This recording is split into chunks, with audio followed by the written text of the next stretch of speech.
Are you a business owner or entrepreneur who's had great success in the business world, and now you want to launch a speaking career to share your message with the world?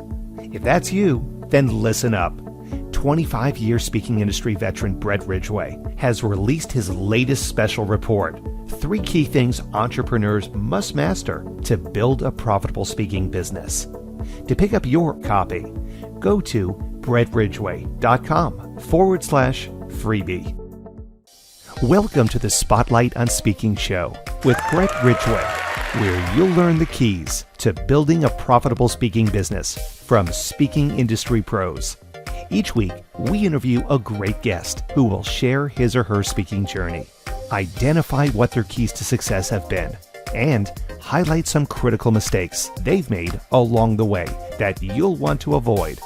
Be sure to visit our website at spotlightonspeaking.com. And while you're there, subscribe to us via your favorite network. Now, sit back, tune in, and get ready to meet this week's guest.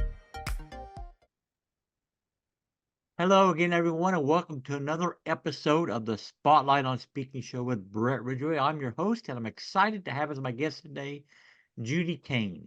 Judy's the author of Your 4 Truths, How Beliefs Impact Your Life, and she's a transformative coach dedicated to helping individuals get past barriers that are keeping them stuck or causing them discomfort. She helps people change the limiting subconscious beliefs that are holding them back. Through speaking engagements, workshops, and individual client work, Judy empowers others to achieve their goals. Welcome, Judy Kane, to the Spotlight on Speaking show. Thank you. It's good to be here. All right, so we talked the other day, Judy, and I want to dive more into your area of expertise in a little bit, but you do some speaking yourself. So when did you decide that you needed to get up in front of groups and share your message to help others out? It was probably when the book got published. And the reason I wrote the book was to let people know that when they have these repeating patterns, maybe there's more to it than just not trying hard enough, right? People blame themselves for things not happening in their life. And sometimes there's more to it, the subconscious beliefs. And so part of publishing the book was getting that message out. And that just kind of also evolved into lots more speaking engagements. So what kind of organizations or groups do you speak to primarily then, Judy? I speak to coaches groups. I speak to networking groups. I've done a lot of spots on podcasts and TV shows and radio shows. So that's typically where I see myself. All right, so when you're speaking in any of those venues, is it primarily a business building tool for you to get in front of people to make them aware of your services so that if they have that need, then they can reach out to you? That's a good side effect, but the real purpose for it is spreading the information so that people don't feel stuck, so that they know that, there's more to it than just trying a little harder if they keep having these roadblocks to what they're trying to get done. So how do you measure in your mind, Judy, whether a talk or speech that you've given is successful? Sometimes I'll have people, schedule a call to find out more about what I was talking about. Sometimes they will download some of the material I've got on my website, because that's typically the link I have when I'm talking to people. Download more, find out more, do some investigation yourself. So when you are going into an organization to deliver your talk, share your message, do you customize a message at all based on the organization, or do you have a standard signature talk, so to speak, that you use? There's a signature skeleton. So I almost always talk a little bit about what subconscious beliefs are and where they come from. I usually talk a little bit about what people can do at home about them. The stuff in between depends on the audience. If they are business owners, then frequently it's about business success. If it's, I did one that was for, a specific money interest group. So we did it with that. I've done it with realtors. So I vary the examples and ways that the beliefs can show up depending on who I'm talking to. So that's obviously a matter of doing your homework in advance of an event. So how long does it take you to prep for a different group? Or have you done so many different groups? It's like, all right, I'm pulling out this one today. Well, no, I always go to something that's recent and then tailor it for what I'm doing for the next group. But it usually doesn't take a lot of time because I don't do strategy or behavior and focus on changing subconscious beliefs. I have a wide variety of people that I've worked with as clients. So it's not hard to remember examples that would fit the group that I'm going to be talking to. Okay. All right. So let's dive into your so-called sweet spot a little bit here. So, a lot of speakers, let's just say a lot of people think they want to be speakers, but there are things holding them back. They have the imposter syndrome, which most people are familiar with, or other limiting beliefs that, hey, I'm not worthy, I'm not good enough, nobody wants to hear what I had to say or whatever. Right. That old, what they call it, head trash or whatever. So Absolutely. how do you counsel someone to get through that so that they can get up on that stage then and share their message with the world? Well, it's not counseling. Uh, they come in and they tell me, I'm uncomfortable doing this, or I'm a nervous wreck doing this, or I don't see myself ever doing this. But if it's something that they either need to do because of their job or something they want to do for whatever reason, then we figure out what's getting in the way. Usually there's some sort of an unpleasant emotion associated with the thought of getting up there and delivering the speech. So we start with that. And we change that so that it's transformed into peace and non-attachment about the whole thing. And then we figure out what some of the other specific beliefs might be that are contributing to it. Like some of the ones that you said, I don't know enough. Who wants to listen to me? Being uncomfortable, being visible. There are all sorts of things that can be specific to that person. So in your coaching, what do you see as the biggest obstacle that people are trying to overcome? In a speaking audience, Yeah, some of it. it's the number one fear. All right, speaking in public. So that's typically the first thing and the most common thing I see when it's somebody who is, trying to become more visible and not feeling good about that at all. So what are some tips you might have, Judy, for how people can overcome this nervousness, this limiting, this fear that's holding them back from sharing their message? I mean, it's like it's ingrained in them so deeply. How do you overcome that hurdle? At home or with me? Wherever. Let's say Yeah, let's somebody's talk doing. about at home, what some Okay, people can do on their own. sure. So what I ask everybody, no matter what they come in for, is what is it you would rather be experiencing, right? A lot of times people don't even know. They just know what they're trying to avoid. And in the case of speaking, so what is it that they want to be doing? Do they want to be in front of a small group? Do they want to be keynote speaker for 20,000? What's the goal there? And then we start dealing with the different things that have to do with disbelief or discomfort. So start imagining examples of you doing this thing the way you want to be doing it. How do you look? How does the audience look? Are they engaged? Are you comfortable? What are you hearing? What are you telling yourself? And the big thing is, what are the emotions you feel? So the more examples you can immerse yourself in really deeply with a lot of details, the better chance you've got of changing some of this yourself. It was visual. I can't say it this morning. Visualization, a key part of this. If you're working at home, yeah. Okay. What if you're not working at home? If you're working with somebody who does what I do, Yeah.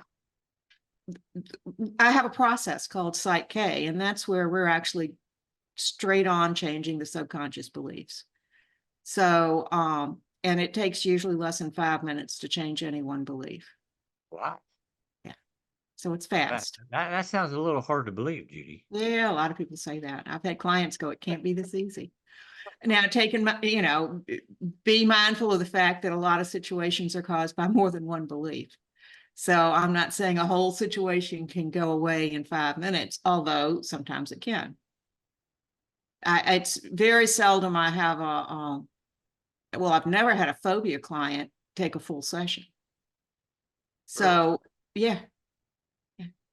But fear of speaking, I don't put in the same category as a phobia.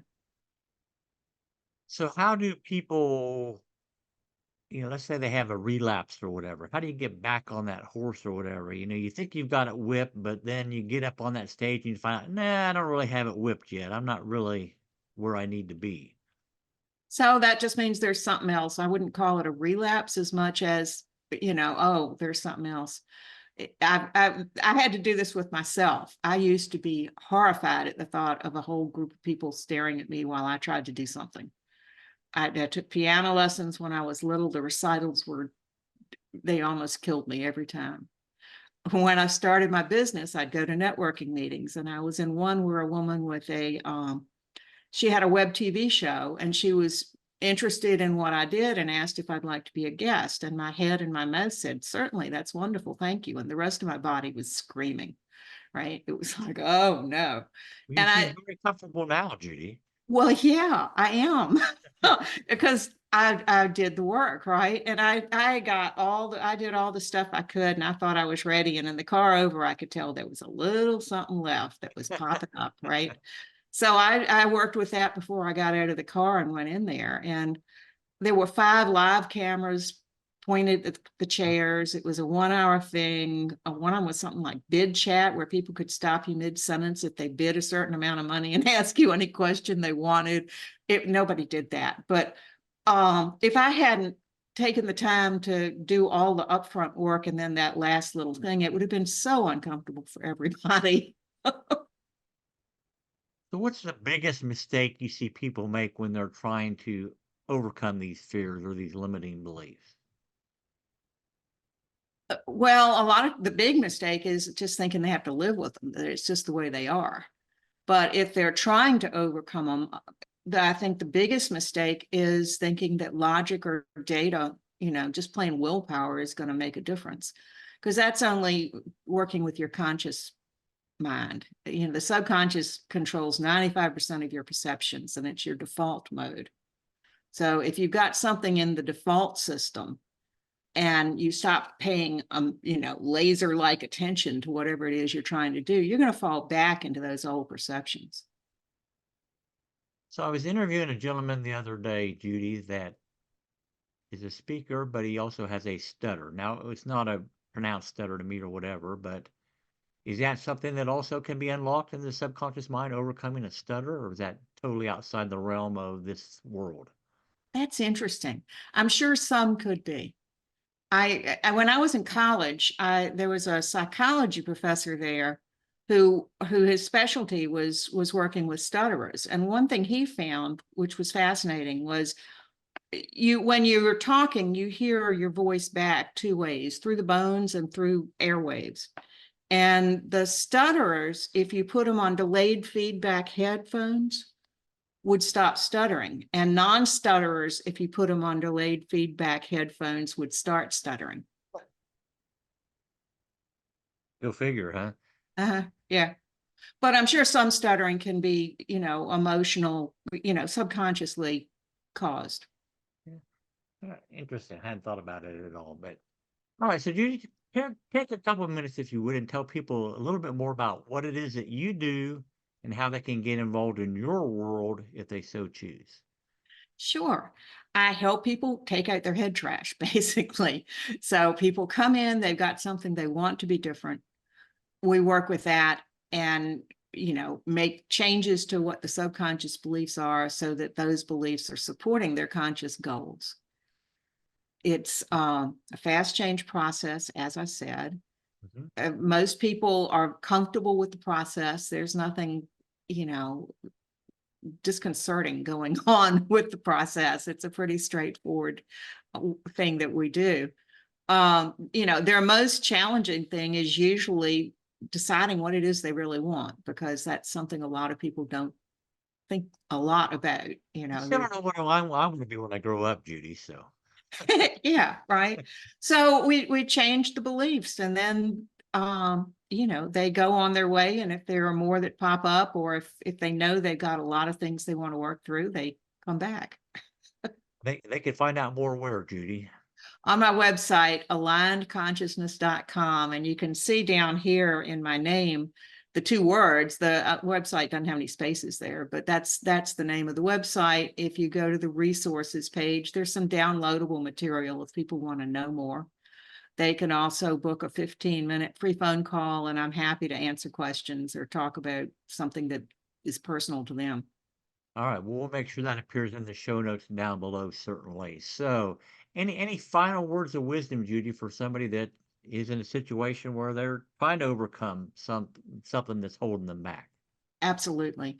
If you've got patterns that keep repeating in your life that are causing frustration, pain, dismay, fear, don't just assume it's something you've got to live with, right? It's those things are usually associated with subconscious beliefs. You can change these things and have a happier perspective and, more fulfilling life.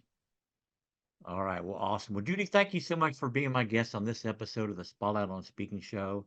I wish you the greatest of success in all that you do. For all my listeners, thank you for joining us today. If you haven't checked out my LinkedIn newsletter called Spotlight on Speaking, by all means, I suggest you subscribe there. It's the latest news and stories related to the speaking industry. But as always, I wish you the greatest of success, and may this year be your greatest year yet. Take care, everybody. Bye-bye. This has been the Spotlight on Speaking show with Bret Ridgway. Be sure to join us every week as we interview speaking industry pros and have them share their best tips for building a profitable speaking business. Until next week, thank you for tuning in, and remember to visit our website at spotlightonspeaking.com so you can enjoy even more great episodes like this one. While you're here, be sure to subscribe via your favorite network. We look forward to seeing you next time on the Spotlight on Speaking show. Until then, our sincere best wishes to you for the greatest of success as you work to build your own profitable speaking business.